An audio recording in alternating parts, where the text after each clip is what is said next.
our final honoree, and I know that she is definitely a political shero here in this county, and her shoes are too big to fill, is Mrs. Rosanell Johnson Eaton. And she does have an extensive bio, and I am going to read it in honor of her because I think it's only fair. So bear with me. Rosanell Johnson Eaton, an African American woman, was born April 14th, 1921, during segregation in rural Franklin County, North Carolina. Rosanell knew at an early age the importance of voting and could hardly wait for the opportunity to cast her first ballot. She had read and had been told that her ancestors had bled and died for her right to vote. Nearly reaching voting age, she asked her brother to drive her by mule and wagon to the county seat so that she could register to vote. When she finally arrived at the courthouse, where at that time registration took place in the courthouse, she was required to appear before 3 white male clerks. One of the clerks asked her the question, "What do you want, little girl?"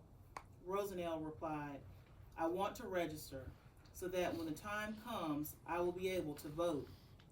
She was then instructed by one of the men to look directly at them with both hands down beside her and not to look either to her right nor to the left, and to recite the preamble to the United States Constitution without error. This challenge was a form of literacy test used during the Jim Crow era to disqualify black people from voting. The courthouse officials were very surprised when Rosanell recited the preamble to the Constitution flawlessly. Then one of the officials stated, "You did a mighty good job. Well, I reckon I have you sign these papers so that you will be able to vote." Some 40 or more years later, Rosanell mentioned to her daughter, Arminta, that she was glad they had a literature when she was in school because she had no idea what her literacy test would be when she went to register. Citing the preamble was no problem for me, Rosanell stated. Notwithstanding her own registration challenge, Rosanell made civic participation her life's focus, registering over 4,000 voters. In the years to come, she became an even more emboldened defender of voting rights and racial justice, not only here in North Carolina, but traveled to other southern states to assist African Americans to register and vote. She worked at the Youngsville polling sites for some 30 years.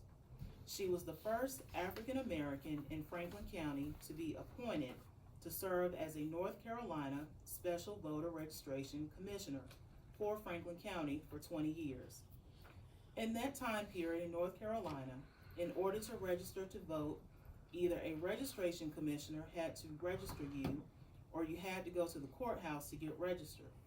Rosanell was dedicated to the position of which she had been appointed. She and her daughter, Arminta, with her set-up voter registration drives, registered fellow Christians at churches, and went door to door in Franklin County to register African Americans. Rosanell lobbied the North Carolina General Assembly to initiate early voting in North Carolina and was the first person in line in Franklin County to cast her ballot in early vote in 2000. In 2013, at the ripe age of 92, Rosanell embarked on a different avenue in her pursuit for voting rights when she challenged unfair legislation enacted by the North Carolina General Assembly, HB 589, most commonly known as the Monster Voter ID Bill. She was even more determined than ever to take her fight to the streets and to the courts. For 3 years, she made public protests in the streets through Moral Monday movement, lobbied legislatures, and spoke against the bill to audiences across the state. One of her most notable quotes was, "Fed up and fired up." While speaking in the halls of the General Assembly in Raleigh, Rosanell was arrested and carried off to jail. I definitely remember that. While being processed at the detention center, she took an opportunity to speak to the young officers who were processing her to get involved in the political process and civil rights. She then took her fight to court and became one of the 3 lead plaintiffs in a federal lawsuit against the state of North Carolina, the North Carolina Board of Elections, and Governor Pat McCrory. On 2 separate occasions, she traveled to Washington, D.C. to meet with Congressman John Lewis and U.S. Attorney General Eric Holder to seek their assistance in helping North Carolinians fight the voter ID bill. The United States Court took on the case, and it would take 3 years of the court litigation in Winston-Salem, North Carolina, before the U.S. federal courts invalidated House Bill 589 in 2016. President Barack Obama cited her courage in his response to a 2015 article in the New York Times Magazine. Quote, "I was inspired to read about unsung American heroes like Rosanell Eaton. I'm where I am today only because men and women like Rosanell Eaton refuse to accept anything less than a full measure of equality. It's a cruel irony that the words that set our democracy in motion were used as a part of the so-called literacy test designed to deny Rosanell and so many other African Americans the right to vote," end quote. In September of 2015, at the age of 94, Rosanell participated in a national NAACP pilgrimage known as America's Journey for Justice that began in Selma, Alabama, and went to Washington, D.C. in support of voting rights. In an article published in the New York Times edition dated December 11, 2022, read, "Considered a queen mother and a leader in the struggle and movement for freedom, justice, and equality, Rosanell Eaton proved a true matriarch to many civil rights leaders, especially when it came to the fight against voter suppression. More of her contributions are recorded in Selma, Alabama's Civil Rights Museum and the University of North Carolina's Oral History Museum. Rosanell Eaton passed away on December 8, 2018. And accepting this award is her daughter, Miss Arminta Eaton.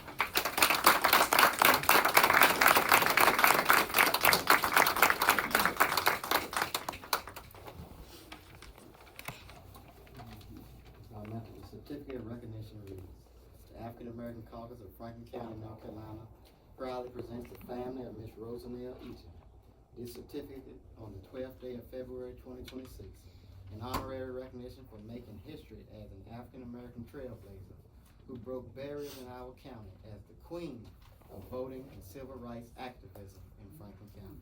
Thank you very much. Thank you, Mr. President, and members of this great caucus.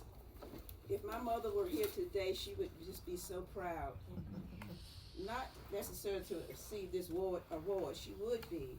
However, she would just be so proud to see as many of you in the room as are here. She would also be discouraged by what is going on around the country and around the world. She loved this caucus. She was a charter member of this caucus, and she held up the banner until she passed. And she had 2 main focuses in life. One was her Christian faith, her religion. But her religion taught her that you have to stand up for what is right and to make a stand. And she was pretty much a fearless person, because there were times when I would say, "Mother, do you think that you should do X, Y, Z?" And she would say, "God put me here to do that, and I'm going to do it as long as I can." And she was one of those who would defy the system. That's why she was one of those who sued Pat McCrory and the Board of Elections. And I just wanted to share with you just this picture. She was making a speech in Raleigh, and that was her slogan: "Fed up and fired up." That's what she would end her speeches with. And she loved the caucus. She loved people, and she did everything she could do to uplift us as a race and as just people, because she loved people. When we had the voter ID trial in Winston-Salem, it took 3 years. The first year was a 2-week trial. The second year was a 3-week trial. It's on the same voter ID. The third year, it was a 3-week trial. My mother attended those hearings and trials every day. We would go to Winston-Salem on Monday morning. The trial would be all week. She'd stay there, and sometimes she looked like she wanted to give out, but she kept pushing. My mother was a pusher until she could not push anymore. And like I said, when you said, getting back to defying the system, when she went for a rally with Moral Monday rallies, she didn't take her license. She didn't take her voter ID. I mean, her license. And she said, I said, well, Mother, why you didn't carry your license? You know, they arrested her. She didn't carry her license. And it's for ID. She said, I'm fighting against ID, and I wasn't going to bring it. And then when she got out the next, in the early hours of the morning, it was still morning, but it was way after 12 o'clock, I said to her, I said, how did you fare it? Because I had been to jail a couple of times prior, so I had schooled her on what to do in the event that she was in the halls of the legislature and making a speech, and they arrested her. But by that time, we had borrowed a walker to give to her so that they wouldn't handcuff her. She left the walker in somebody's hands, and then when they got ready to arrest her, I think it was Reverend Sadler, he pushed the walker to her, and she took it because she didn't really need a walker. We just borrowed it from Edna Blackwell's mother. So it just gave her another opportunity to go to jail, to talk to the people who were processing her.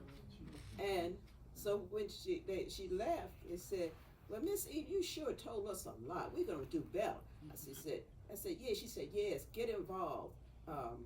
Fight for your rights, young men. And but my mother was a fearless person, and she did everything she could to uplift society in any way, even when she looked like she was sick. And when we had the march from Selma, Alabama to D.C., when we got into North Carolina, it was a voting rights month. When we got into North Carolina, they had a bus, and so every 3 miles the bus would stop, all the way up Highway 401, all the way to Virginia, so forth, so on. It's sort of like the pilgrimage, the monks did. But every 3 miles, the bus would stop for anybody who lagged behind or wanted to get back on the bus to rest or get water or whatever. But every 3 miles, my mama got out of that bus and walked. She walked a certain distance, maybe a mile, then she would get back on the bus. But by the time the next 3 miles had been covered, she'd get out of that bus, they go arm in arm, and then she walked again. Matter of fact, I just want to share with you some of those people who don't know my mother. I just wanted to share this photo with you. That's when she was walking. Mm-hmm. And sometimes she would just get so tired, but she would keep walking. And she said that's what she was born to do, is to fight a good fight. And once she was dead, she'd be satisfied. So we thank you so much. She loved this party. And you know, she was a part of our little group. Oh, yeah. that was going to take over. And anyway, thank y'all very much for this honor. Appreciate it.